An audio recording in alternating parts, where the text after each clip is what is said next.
जैसे यहाँ पे एग्जाम्पल है, वी हैव ईटन, ठीक है। इसी तरह आपने देखना है जैसे it, that I have swept. बाकी का भी आपने खुद ही देखना है। इसके बाद आपको सेकंड पार्ट जो मैंने क्वेश्चन दिया है वो है, आपके पास ये एफर्मेटिव सेंटेंसेस हैं 5। इन एफर्मेटिव सेंटेंसेस को आपने कन्वर्ट करना है 5 फॉर्म्स में, क्वेश्चन फॉर्म में, नेगेटिव फॉर्म में, नेगेटिव क्वेश्चन फॉर्म में, नेगेटिव क्वेश्चन विद कंट्रैक्शन और नेगेटिव टैग में। जैसे मैंने यहाँ पे एक सेंटेंस लिया है, I have read this book, ये एफर्मेटिव सेंटेंस है। इसको मैंने नेगेटिव में भी चेंज किया है, नेगेटिव स्टेटमेंट्स, इसमें मैंने क्वेश्चनिंग में भी चेंज किया है, नेगेटिव स्टेटमेंट्स में चेंज किया है, नेगेटिव क्वेश्चंस बनाया है, कंट्रैक्शन फॉर्म में लिया है और नेगेटिव टैग क्वेश्चन भी लगाया हुआ है। ये वाला, ये नेगेटिव टैग है, ये नेगेटिव कंट्रैक्शन है, ठीक है। ये नेगेटिव इंट्रोगेटिव है, ये नेगेटिव है और ये इंट्रोगेटिव है। आपने इन 5 सेंटेंसेस को ऐसे ही इन 5 फॉर्म्स में लिखना है। ये आपको होमवर्क है। इसके बाद मैंने आपको कल जो हमारा टेम्पेस्ट 2 था, इसके मैंने आपको कल 5 क्वेश्चंस करवाए थे। आज का क्वेश्चन नंबर 6 देखते हैं। Why were they amazed to see Prospero. जो एंटोनियो और उसकी पार्टी थी वो प्रॉस्पेरो को देखकर हैरान क्यों हुए, क्योंकि उनको पता था कि वो मर गया है, इसलिए। Antonio and his party were unaware of the survival of Prospero. Antonio और उसकी पार्टी को बिल्कुल उम्मीद नहीं थी कि इस आइलैंड पे प्रॉस्पेरो हो सकता है। और व्हेन दे सॉ हिम, जब उन्होंने उनको देखा तो वो बहुत हैरान हो गए। और दूसरी बात ये है कि उनको अपनी आंखों पर विश्वास ही नहीं हुआ, क्योंकि उन्होंने सोचा था कि वो इस दुनिया में होगा ही नहीं। 7th क्वेश्चन है, Prospero told the king that he had lost his daughter in the tempest and in a sense he was right, can you see in what sense. Prospero ने इस बादशाह से कहा एंटोनियो से कि मैंने भी अपनी बेटी खोई है इस टेम्पेस्ट में, और कुछ हद तक वो ठीक भी था। कैसे था वो, ये तो हमने सारा पढ़ा हुआ है, लिखना है। Prospero lost his daughter too in the tempest. Prospero ने भी इस टेम्पेस्ट में अपनी बेटी को खोया था। In a sense he was speaking the truth. उसके कहने का मतलब जो था वो उसके हिसाब से ठीक ही था। क्यों? Because he had lost his daughter to Ferdinand. उसने अपनी बेटी को किसको खोया था? फर्डिनेंड को खोया था।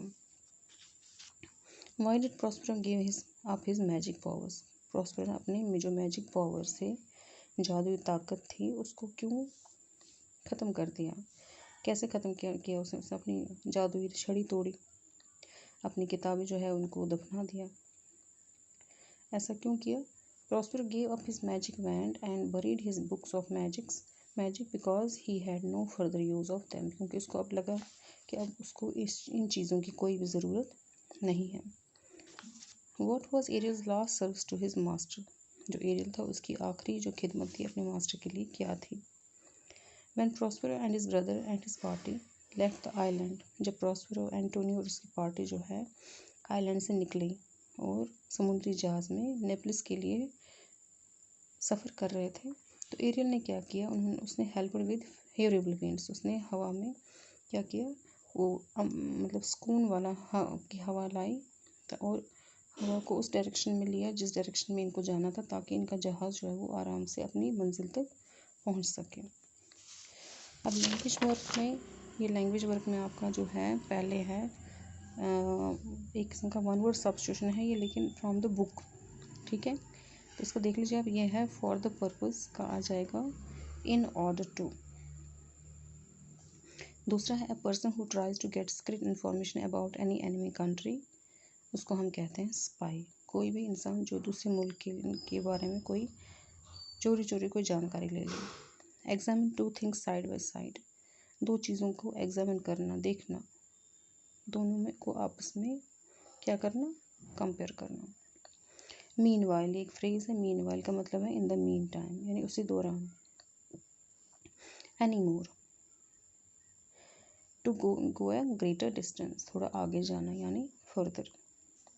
हार्ड टेस्ट, सख्त टेस्ट यानी इम्तिहान, ट्रायल।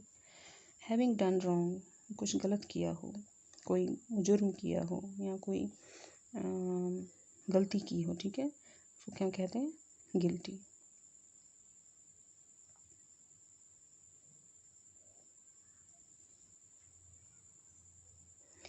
बैड, विकेट, बहुत बुरा यानी evil. An action, a thing that is done, कोई भी काम जो हुआ हो यानी deed.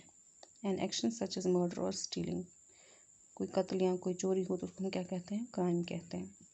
B sorry for something, अगर कोई अपनी गलती का एहसास किसी को हो और वो पछताए यानी रिपेंट। डिस्ट्रक्शन ऑफ शिप, समुद्री जहाज़ का टूट जाना या डूब जाना, उसको क्या कहते हैं, रैक। बाई स्टॉर्म यानी तूफान में जब कोई समुद्री जहाज़ जो है वो फंस जाए, डूब जाए, उसको हम रैक कहते हैं। विजिबल का मतलब होता है सीन, जो दिखाई दी।